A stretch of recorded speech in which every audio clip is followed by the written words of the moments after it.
సినీ hero super star Mahesh Babu భార్య Namrata Shirodkar social మీడియాలో యాక్టివ్గా ఉంటూ ఉంటారు. అయితే తాజాగా మహేష్ బాబు గారి ఫ్యామిలీ లండన్ వెకేషన్కి వెళ్లారు.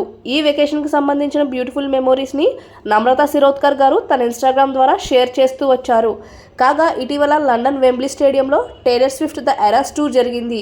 అయితే ఈ ఈవెంట్కి తాము హాజరైనట్లు ఇన్స్టాగ్రామ్ ద్వారా వీడియో షేర్ చేశారు నమ్రతా శిరోద్కర్ గారు. కాగా ఈ వీడియోలో సితారా టేలర్ స్విఫ్ట్ సాంగ్ పాడుతూ ఎంజాయ్ చేస్తూ డ్యాన్స్ వేస్తున్న దృశ్యాన్ని మనం చూడవచ్చు. అయితే ఈ వీడియోని షేర్ చేసిన నమ్రతా శిరోద్కర్ గారు ఇలా రాసుకొచ్చారు. నా కూతురు సితారాకి టేలర్ స్విఫ్ట్ అంటే ఇష్టం, నాకు నా కూతురు అంటే ఇష్టం, అందువలన నాకు కూడా టేలర్ స్విఫ్ట్ అంటే ఇష్టం అంటూ రాసుకొచ్చారు నమ్రతా శిరోద్కర్ గారు. ఈ వీడియో కనుక మీకు నచ్చినట్లయితే వీడియోని లైక్ చేయండి. ఇలాంటి మరిన్ని వీడియోస్ కోసం మా ఛానల్ని సబ్స్క్రైబ్ చేసుకోండి. Thank you for watching.